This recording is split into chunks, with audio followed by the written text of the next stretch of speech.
So hello everyone, कैसे हो आप सब। तो आज की इस वीडियो में हम क्लास 10th पॉलिनोमियल्स के कुछ इंपॉर्टेंट क्वेश्चन करने वाले हैं जो कि एक अलग कैटेगरी के होते हैं। सो बेसिकली स्क्रीन पर आपको कुछ टर्म्स दिख रहे होंगे अल्फ़ा बीटा में, ठीक है। सो बेसिकली अब हम आज इसी टाइप के क्वेश्चंस करने वाले हैं, 2 से 3, जो सारे इंपॉर्टेंट क्वेश्चंस में से होंगे कि कैसे इस कैटेगरी के क्वेश्चन को किया जाए, ठीक है। सो चलिए वीडियो को स्टार्ट करते हैं बिना किसी देरी के।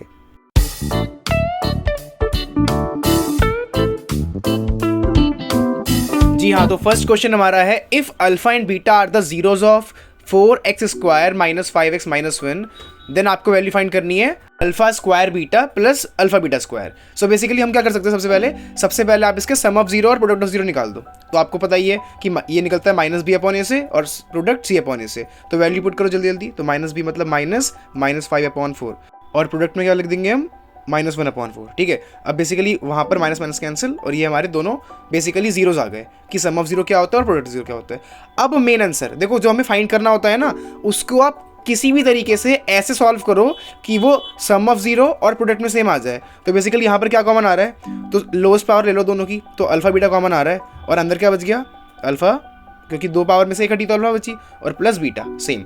अब यहाँ पर सिंपल आपको इनकी वैल्यू पुट करनी है और मल्टीप्लाई करना है। तो -1 अपॉन मल्टीप्लाई 5/4, आंसर आ गया -5/16। ये बेसिकली आंसर हो गया, ठीक है, नोट डाउन। सेकंड क्वेश्चन, अब यहाँ पर k की वैल्यू बतानी है। क्या बोला है कि if sum and product of zeros of the equations are equal, मतलब कि हमें बोला गया है बेसिकली ये जो इक्वेशन है इसके सम ऑफ जीरो और प्रोडक्ट ऑफ जीरो इक्वल है, तो k की वैल्यू निकालो। तो सबसे पहले जो हमने पहले काम किया था, हम इसके सम और प्रोडक्ट निकाल के इक्वल रखेंगे।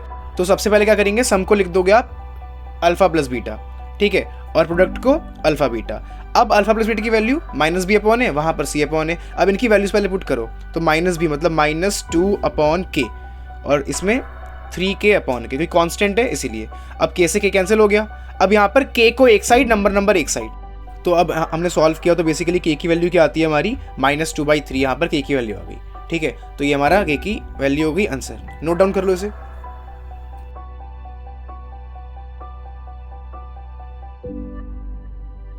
सो आज का अब ये लास्ट क्वेश्चन और सबसे बड़ा क्वेश्चन जो बेसिकली हम करने वाले हैं, क्या है इसमें, alpha and beta are the zeros of the polynomial equation दी हुई है, आपको वैल्यू फाइंड करनी है इसकी। अब बेसिकली देखो, सब कुछ पहले जैसे ही करेंगे, बस कुछ कुछ चीज़ें, जैसे ये जो है ना, अब इसका क्या निकाल सकते हैं हम, सेम पहले की तरह सम ऑफ जीरो और प्रोडक्ट ऑफ जीरो।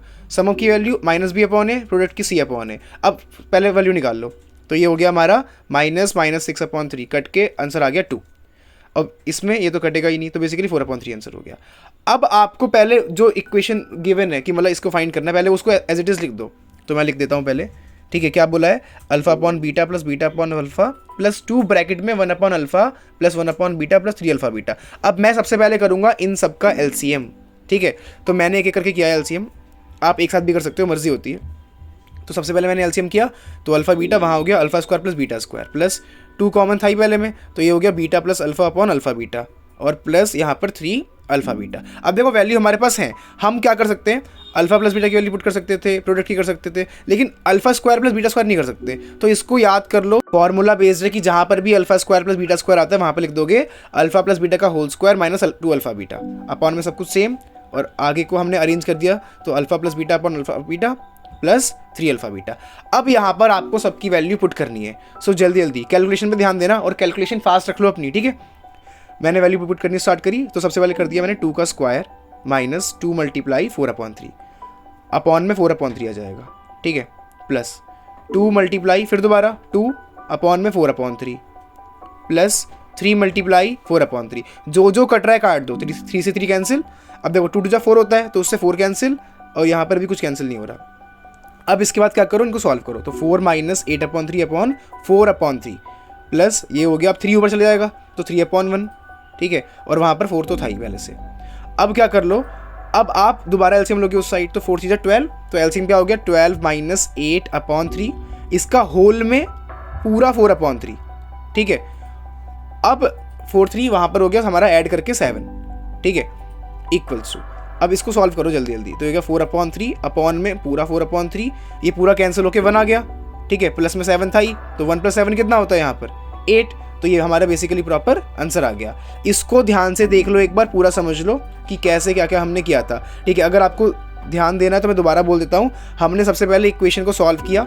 आपको बस जैसे मैंने पहले कहा था कि इक्वेशन जो गिवन होती है आपको सॉल्व करने के लिए अल्फा बीटा की, उसको किसी भी तरह सॉल्व करके आपको सम ऑफ ज़ीरो और प्रोडक्ट ऑफ ज़ीरो की फॉर्म में लाना है। तो अगर आप सम और प्रोडक्ट की फॉर्म में लेके आ जाते हो तो उसके बाद आप डायरेक्ट उनकी वैल्यूज पुट कर सकते हो और आंसर निकल जाएगा। ठीक है, सो आपका मेन टारगेट ये होना चाहिए कि आपकी जो भी इक्वेशन है उसको पहले आप सम और प्रोडक्ट में लेकर आ जाओ।